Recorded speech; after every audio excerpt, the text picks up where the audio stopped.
വാ ചേച്ചി.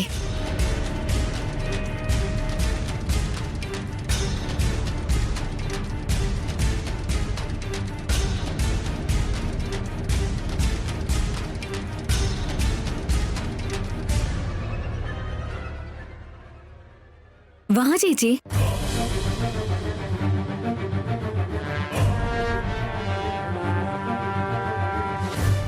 ഭർത്താവിന്റെ വീട്ടിൽ നിന്ന് അവര് പുറത്താക്കിയതാ നിന്നെ.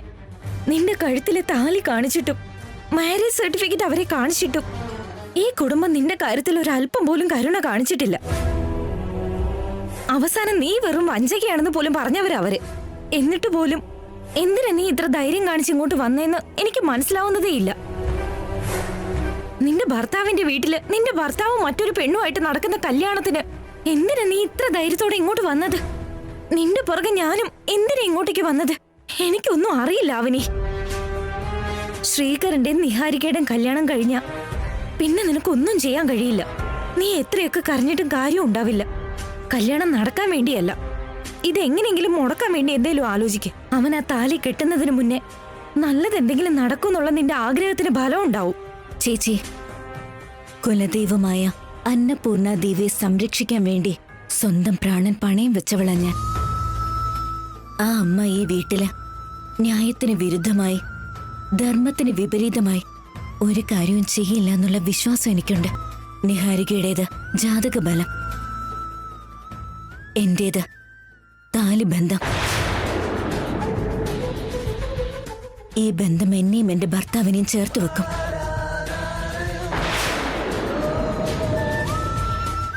എനിക്കുള്ള ഒരേ ഒരു വിശ്വാസം ഇതാ ചേച്ചി.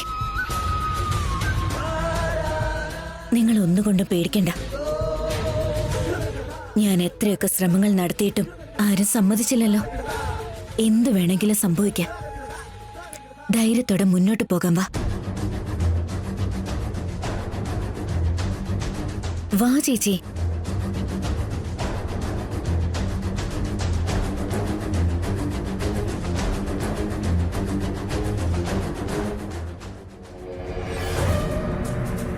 അറേഞ്ച്മെന്റ്സ് എല്ലാം വളരെ നന്നായിട്ടുണ്ടെങ്കിൽ ഇതെല്ലാം കാണുമ്പോൾ എൻ്റെ കല്യാണവും ഇന്നാണെന്ന് തോന്നുന്നുണ്ട്.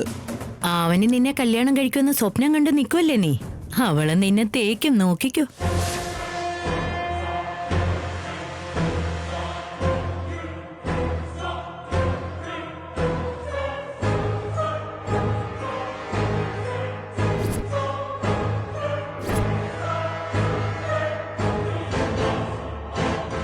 ഈ പടിക്കെട്ട് കടന്ന് കയറുന്നതും അതേ പടിക്കെട്ടിലൂടെ അപമാനിതയായിട്ട് ഇറങ്ങുന്നതും ഒരുപാട് തവണ സംഭവിച്ചിട്ടുണ്ട്.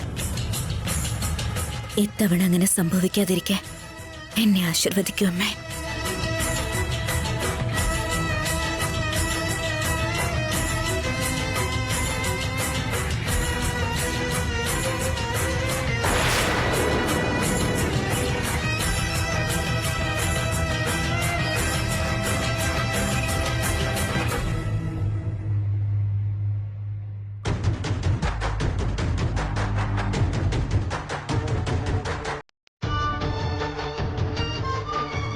അമ്മേ,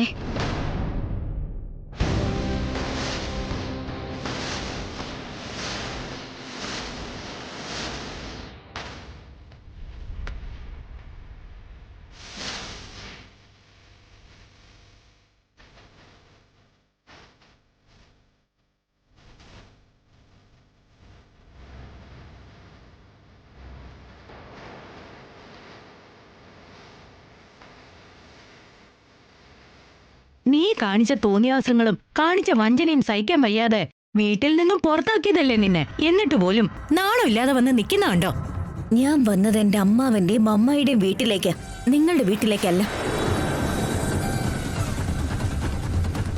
എന്തെങ്കിലും നോക്കിയിരിക്കുന്ന പ്രസാദറാവു സാറേ, പുറത്തേക്ക് പോകാൻ പറ. ഇതുപോലുള്ളവരൊക്കെ ഇവിടെ വന്നാ നിഹാരികയുടെയും സ്വീകരണയും കല്യാണം നടക്കുമെന്ന് സാറിന് തോന്നുന്നുണ്ടോ? അളിയാ, നിങ്ങൾ ഇമോഷണൽ ആവല്ലേ? ആന്റിയും അങ്കിളും മിണ്ടാതിരിക്കുമ്പോൾ നിങ്ങൾ എന്തിനാ ഒബ്ജക്ഷൻ പറയുന്നേ? ഞങ്ങളിത് അക്സെപ്റ്റ് ചെയ്തിട്ടില്ല.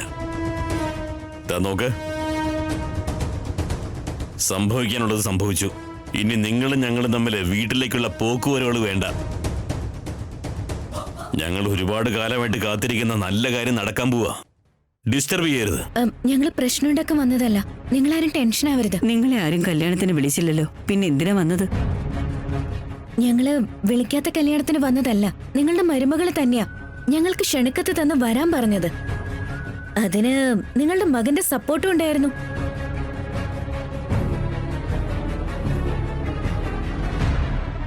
കല്യാണ വീട്ടില് വന്ന് ഒരു പ്രശ്നം ഉണ്ടാക്കരുതെന്നും പറഞ്ഞു. അതുകൊണ്ട് ഞങ്ങൾ ഒരു പ്രശ്നം ഉണ്ടാക്കില്ല എന്ന് വാക്ക് തരുന്നു. അതുപോരെ? ആവശ്യമില്ല, നിങ്ങൾ പോവാൻ നോക്ക്. അപ്പോ കാർഡ് തരുന്നത് നിങ്ങളുടെ ഇഷ്ടം, വന്നാൽ ഇവിടുന്ന് പുറത്താക്കുന്നത് നിങ്ങളുടെ ഇഷ്ടം.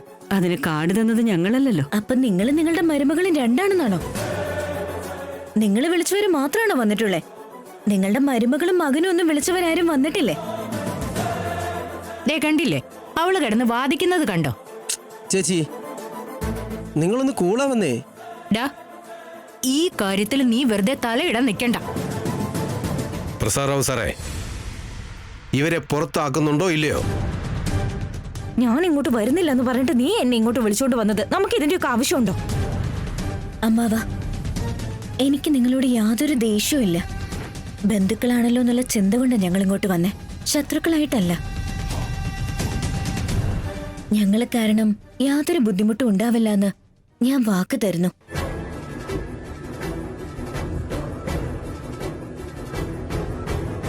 സംഭവിച്ചു പോയ എല്ലാ കാര്യങ്ങൾക്കും ഞാൻ നിങ്ങളോട് ഈ നിമിഷം ക്ഷമ ചോദിക്കുകയാണ്. അച്ഛനും അമ്മയും ഇല്ലാത്തവരാ. നിങ്ങളെ ഞങ്ങൾക്ക് എപ്പോഴും തുണിയായിട്ടുണ്ടാവുമെന്ന് വാക്ക് തന്നതാ. എന്നിട്ടിപ്പോ ഈ കല്യാണത്തിന് 2 പേര് വന്ന് ഭക്ഷണം കഴിച്ചു പോകുന്നത് നിങ്ങൾക്കൊരു നഷ്ടമാണോ?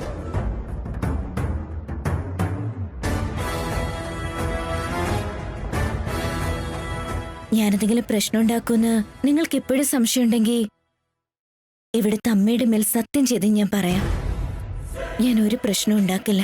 എന്തു പറ്റി പ്രസാദ് റാവു സാറേ? ഒന്നുമില്ല. വേദ, ഇവിടെ എന്തോ പ്രശ്നമുണ്ടെന്ന് കരുതി ഓരോരുത്തരും ഓരോ ചോദ്യങ്ങൾ ചോദിക്കാൻ തുടങ്ങും. അതും നമുക്ക് പ്രശ്നമാകും. തെറ്റ് മനസ്സിലാക്കി വന്നവരാ. എത്രയൊക്കെ വേണ്ടെന്ന് വെച്ചാലും അവര് നമ്മുടെ രക്തം തന്നെയല്ലേ. നമുക്ക് മനസ്സിലുള്ളതെല്ലാം മറന്ന് ഇതിന്റെ ഭാഗമാകാൻ പറയാം. അമ്മയുടെ പേരിൽ സത്യം ചെയ്തു തന്നാൽ ആ പറഞ്ഞത് വിശ്വസിക്കുന്നു. വാക്ക് തെറ്റിക്കരുത്. ശരി അമ്മേ. അവണി, ഒന്ന് സംസാരിക്കണമായിരുന്നു. ഒന്ന് അങ്ങോട്ട് വരാവോ? നമുക്ക് പിന്നീട് സംസാരിക്കാം വികാസേട്ടാ. ചേച്ചി, നിങ്ങളിത് പിടിച്ചേ. പിടിക്ക് ചേച്ചി. ഞാനിവിടെ കല്യാണത്തിന് എന്തെങ്കിലും പണിയുണ്ടെങ്കിൽ അത് നോക്കട്ടെ. വേദവതി അമ്മേ, ആരാ ഇവര്? കൊറേ നേരമായിട്ട് സംസാരിക്കുന്നുണ്ടല്ലോ. ഞങ്ങള് ഇവരുടെ ബന്ധത്തിൽപ്പെട്ടതാ. അതെയോ? കഴിഞ്ഞ ഒരുപാട് വർഷം ദൈവം ഞങ്ങളെ അകറ്റി നിർത്തിയതാ. ഇപ്പഴാ ചേർത്ത് വെച്ചത്. ചേർത്തിട്ടൊന്നുമില്ല, വേർപെടുത്തിയതാ. ചേർത്ത് വെക്കും, വേർപെടുത്തും. വേർപെടുത്തിയ ശേഷം ചേർത്ത് വെക്കും. കുടുംബത്തിലാകുമ്പോ ഇതൊക്കെ സാധാരണ നടക്കുന്ന കാര്യമല്ലേ. നിങ്ങൾ പോയി ഇരുന്നോളൂ. അമ്മായി, കല്യാണത്തിന് എന്തെങ്കിലും ചെയ്യാനുണ്ടേ പറ. ഇവിടെ എല്ലാം ചെയ്തു കഴിഞ്ഞു. ഇന്ന് കല്യാണ പെണ്ണിനെ ഒന്ന് കണ്ടിട്ട് വരാം. നിങ്ങളുടെ മകളെ സുന്ദരിയാക്കി ഞാൻ ഒരുക്കിയിട്ട് വരാവേ.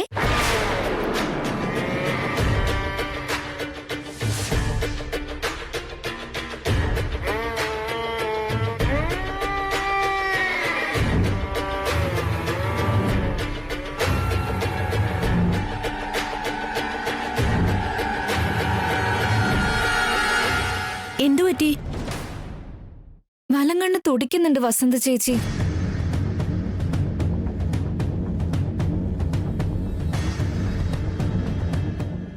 ഇതിപ്പോ പെട്ടെന്ന് തുടങ്ങിയത്. വികാസ് ഒന്ന് ശ്രീകരനെ ഒരുക്കി കഴിഞ്ഞു. ഇനി നീയൊന്ന് വന്നാ മതി നിഹാരിക.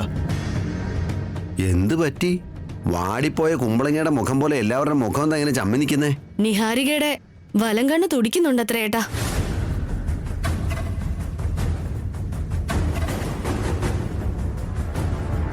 വലം കണ്ണ് തുടിക്കുന്നത് അപശകരമാണെന്നല്ലേ അമ്മേ? അതേ കാവ്യ, 1 or 2 തവണ നിഹാരികയുടെ കണ്ണ് തുടിച്ചപ്പോ അവക്ക് നല്ല പണിയും കിട്ടിയിട്ടുണ്ട്. അതത്രയും ആവനി കാരണോ. ഇപ്രാവശ്യം അങ്ങനെ എന്തെങ്കിലും സംഭവിക്കുവോ എന്തോ. നിങ്ങൾ വെറുതെ പേടിപ്പിക്കല്ലേ വസന്ത ചേച്ചി. ചേച്ചി ശാസ്ത്രീയമായിട്ടുള്ള കാര്യമോ പറയുന്നേ നിഹാരിക?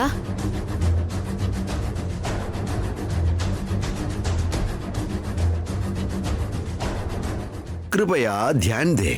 സമയം 8 മണി കഴിഞ്ഞ് 5 മിനിറ്റ് കഴിയാൻ പോകുന്നു. അഥവാ 1 മണിക്കൂർ കഴിയാൻ പോകുന്നു. മുഹൂർത്തത്തിന് ഇനി വെറും 2 മണിക്കൂർ മാത്രമാണുള്ളത്.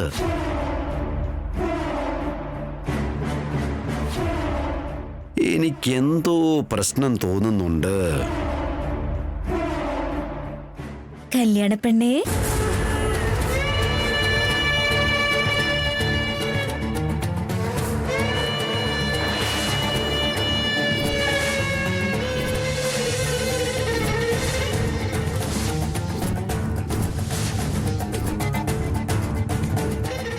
എല്ലാ യാത്രക്കാരുടെയും ശ്രദ്ധയ്ക്ക്. നിങ്ങൾ എല്ലാവരും കാത്തു നിൽക്കുന്ന സൂപ്പർ ഫാസ്റ്റ് എക്സ്പ്രസ് പ്ലാറ്റ്ഫോമിലേക്ക് എത്തിച്ചേർന്നിരിക്കുന്നു.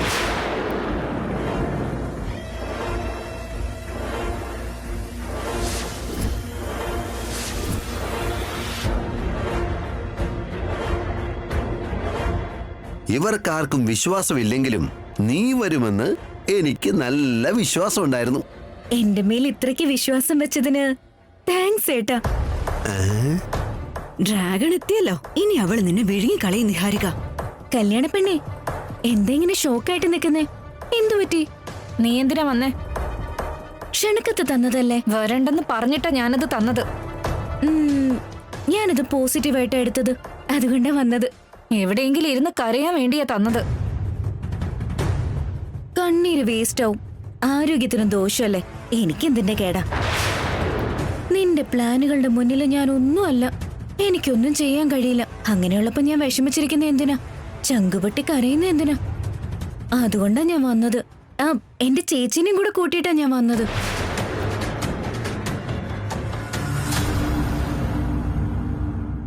നീ വന്നത് എന്റെ അച്ഛനും അമ്മയും കണ്ടോ? കണ്ടല്ലോ വല്യേട്ടാ. ഒന്നും പറഞ്ഞില്ലേ? കണ്ടു കാണില്ല. കണ്ടിരുന്നെങ്കി കഴുത്തിന് പിടിച്ചിവളെ പുറത്താക്കിയിട്ടുണ്ടാവും. ഇല്ല ചേച്ചി, കണ്ടിരുന്നു. ഞങ്ങള് സ്നേഹത്തോടെ അവരെ വിളിച്ചു. അവര് ദേഷ്യത്തോടെ വഴക്കും പറഞ്ഞു. കല്യാണം കൂടിയിട്ട് ഞങ്ങൾ പൊയ്ക്കോളാന്ന് പറഞ്ഞപ്പോ അവരൊക്കെ പറഞ്ഞു. കല്യാണം കൂടിയിട്ടോ അതോ അത് മുടക്കിയിട്ടോ? ശുഭമുഹൂർത്തത്തിൽ ഒരു കല്യാണം നടക്കാൻ പോകുമ്പോ എന്തായിട്ടേ പറയുന്നേ? നീ എത്തിയതിന് ശേഷവും എല്ലാം ശുഭമാവുന്ന എങ്ങനെയാ? എല്ലാം അശുഭമാവും. നിങ്ങളിത് എന്താ ചേച്ചി? ആദ്യം ഇവിടുന്ന് ഇറങ്ങിപ്പോ. എത്ര സുന്ദരിയായിട്ടുണ്ടെന്ന് അറിയാമോ അനിയത്തി? എന്റെ അമ്മോ, നിന്റെ ആക്ടിങ് കാണുമ്പോ എനിക്ക് എന്തുകൊണ്ടോ ഈ കല്യാണം നടക്കുമെന്നുള്ള വിശ്വാസം തന്നെ പോകുന്നുണ്ട്. ഇവിടുന്ന് പോവാൻ പറഞ്ഞില്ലേ? നിന്റെ ഒരുക്കങ്ങൾ എവിടെ വരെ ആയിന്ന് കണ്ടിട്ട് വരാന്ന് താഴെ നിന്റെ അച്ഛനോടും അമ്മയോടും പറഞ്ഞിട്ടാ ഞാൻ വന്നേ. പോകാൻ പറയുന്നത് എന്താ?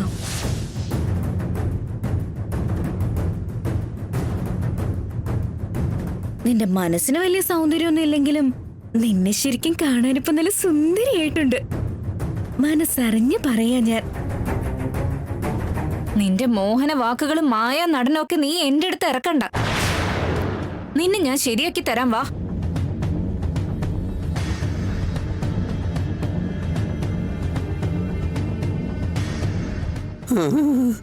ഇനി ഈ കല്യാണം നടക്കുന്ന നിങ്ങൾക്ക് വല്ല വിശ്വാസം ഉണ്ടോ? വായടക്ക് പാടിയത് തന്നെ പാടിക്കൊണ്ടിരിക്കണ്ട. ഈ സമയത്ത് പോലും അവൻ ഇത്ര ധൈര്യത്തോടെ നിൽക്കുന്നത് എന്താ? ഇത്തവണ അവൾ എന്ത് ചെയ്യുമെന്ന് നോക്കാം. വാ വാ. നടക്ക്. ശ്രീകരേട്ടാ,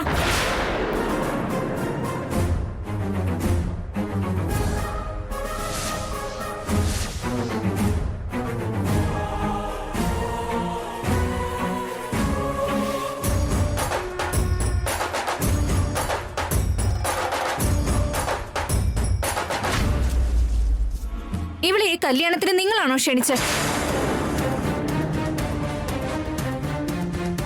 ഞാനെങ്ങനെ ക്ഷണിക്കാനാ നിഹാരിക? ഞാൻ ക്ഷണിച്ചിട്ടില്ല. നിങ്ങൾ വിളിച്ചിട്ടില്ലെങ്കിൽ വിളിക്കാത്ത കല്യാണത്തിന് ഇവിടെ എന്തിനാ വന്നത്? അത് നീ എന്റെ അടുത്ത് എന്തിനാ ചോദിക്കുന്നത് നിഹാരിക? അവളോട് ചോദിക്കേ. അല്ല, അന്ന് നീ തന്നെയല്ലേ എന്തൊക്കെ തെറ്റ് ചെയ്താലും അവന് നമ്മുടെ ആളല്ലേ എന്ന് പറഞ്ഞ് കല്യാണക്കത്ത് കൊടുത്തത്? അതുകൊണ്ടല്ലേ ഏട്ടാ ഞാൻ വന്നേ. അല്ലെങ്കിൽ ഞാൻ ഇങ്ങോട്ട് വരുമായിരുന്നില്ല. അവളൊരു വൈൽഡ് കാർഡ് എൻട്രി പോലെ ക്ഷണക്കത്ത് കൊണ്ട് വന്നതാ. പ്രശ്നം ഉണ്ടാക്കില്ലെങ്കിൽ മാത്രം വന്നാ മതി എന്ന് ഞാൻ പറഞ്ഞതല്ലേ.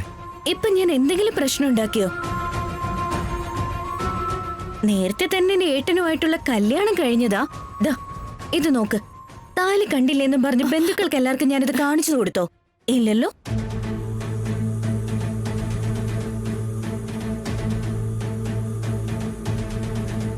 കണ്ടില്ലേ, ഈ താലി ഇപ്പോഴും ആരെയും കാണിക്കാതെ മുമ്പ് നടന്നതുപോലെ അകത്തിട്ട് തന്നെ ഇപ്പോഴും നടക്കുന്നേ. ഞാൻ നിഹാരിയുടെ കഴുത്തിലെ താലി കെട്ടുന്നത് വരെ നിന്റെ താലി എന്നെ കാണിക്കരുത്. It's my warning. നമ്മുടെ കല്യാണം കഴിഞ്ഞിട്ടില്ല എന്ന് പറഞ്ഞു, നിങ്ങൾ എന്റെ കഴുത്തിൽ താലി കെട്ടിയിട്ടില്ല എന്ന് പറഞ്ഞു. അങ്ങനെയുള്ളപ്പോ ഇതും നിങ്ങളും തമ്മിലുള്ള ബന്ധം എന്താ? പുറത്താണെങ്കിൽ എന്താ, അകത്താണെങ്കിൽ എന്താ? അത് കാണുമ്പോ തന്നെ എനിക്ക് ഇറിറ്റേഷൻ ആവുന്നുണ്ട്. മര്യാദയ്ക്ക് അകത്തേക്ക് ഇടത്. പറഞ്ഞത് കേട്ടില്ലേന്ന്. ശരി ശരി, വെറുതെ ഇതും പറഞ്ഞ് മൂഡ് ഔട്ട് ആവണ്ട. നിങ്ങൾ പറഞ്ഞതുപോലെ ചെയ്തോളാം.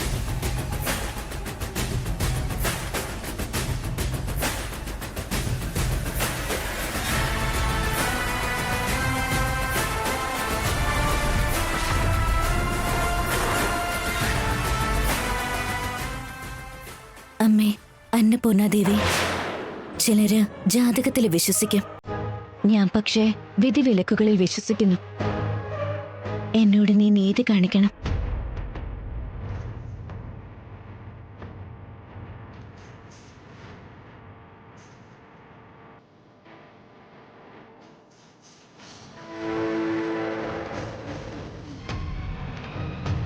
ഞങ്ങൾ ഒരാളെയും ഡിസ്റ്റർബ് ചെയ്യാതെ ഏതെങ്കിലും മൂലക്കിരുന്ന് കല്യാണവും കണ്ടു പോയിക്കോണം. അല്ലാതെ ഇവിടെ എന്തെങ്കിലും പ്രശ്നങ്ങൾ ഉണ്ടാക്കാൻ നോക്കിയാ അതിന് നിങ്ങൾ അനുഭവിക്കേണ്ടി വരും.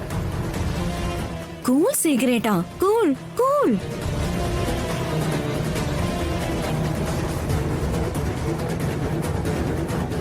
എന്തുപറ്റി? അവനെ അകത്തേക്ക് എന്തിനാ പറഞ്ഞയച്ചത് അച്ഛാ? നീയല്ലേ ക്ഷണപത്രം കൊടുത്ത് അവരെ ഇൻവൈറ്റ് ചെയ്തു മോളെ? കാർഡ് അവള് കൃത്യമായിട്ട് തന്നെ ഉപയോഗിക്കുന്നുണ്ട്. കളിക്കുമ്പോ ഇങ്ങനെ തന്നെ കളിക്കണം. ചെയ്ത കാര്യങ്ങളൊക്കെ ഇങ്ങനെ ഏറ്റു പറഞ്ഞ ചേച്ചിയും അനിയത്തിയും വന്നത് ബന്ധുത്വം ആലോചിച്ച് ഞങ്ങൾ അനുവദിച്ചു. മര്യാദയ്ക്ക് കല്യാണം കൂടി ഭക്ഷണം കഴിച്ചിട്ട് പൊക്കോളൂ. നിങ്ങൾ സന്തോഷമായിട്ട് നിൽക്കണം. വെറുതെ ഓരോ പ്രശ്നങ്ങൾ ഉണ്ടാക്കരുത്. അവനി, നീ ഇവരുടെ കാര്യത്തിൽ ഇടപെടണ്ട. ബുദ്ധിമുട്ടുണ്ടാക്കരുത്. അത് സംസ്കാരമല്ല. ആയിക്കോട്ടമ്മേ.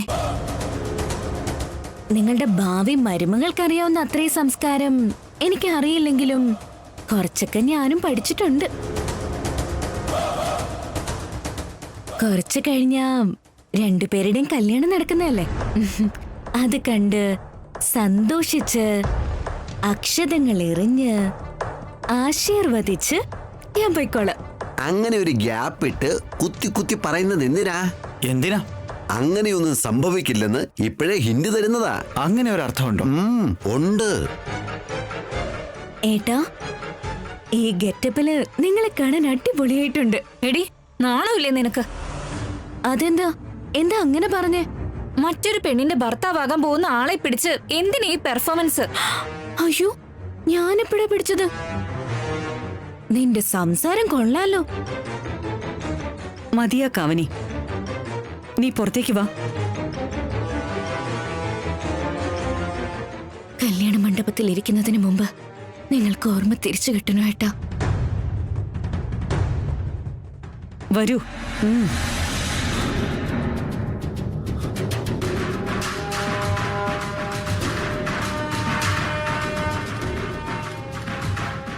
ആവനിയോട് നിങ്ങൾ കുറച്ച് കെയർഫുൾ ആയിട്ട് നിൽക്കണം ശ്രീകരേട്ടാ. ശരി നിഹാരിക. ആവനിയുടെ പെരുമാറ്റത്തിൽ എന്തോ പ്രശ്നമുണ്ട് നിഹാരികെ. അതെ ചേച്ചി, എല്ലാ വശത്തു നിന്നും എല്ലാരും ഒന്ന് ശ്രദ്ധിച്ച് നിന്നില്ലെങ്കിൽ പണി കിട്ടും.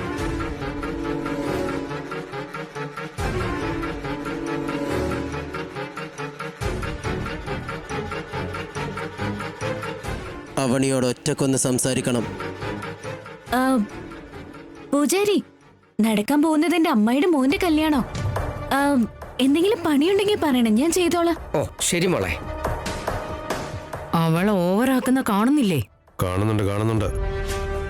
അവനിക്ക് ബുദ്ധി കൂടിപ്പോയിട്ടാണോ ബുദ്ധി ഇല്ലാഞ്ഞിട്ടാണോ ഇങ്ങനെ ചെയ്യുന്നതെന്ന് മനസ്സിലാവുന്നില്ല. അവനിയുടെ പെരുമാറ്റം കണ്ടിട്ട് എനിക്ക് എന്തൊക്കെയോ സംശയം തോന്നുന്നുണ്ട്. എന്തോ പ്ലാനായിട്ട് വന്നതാ അവള്.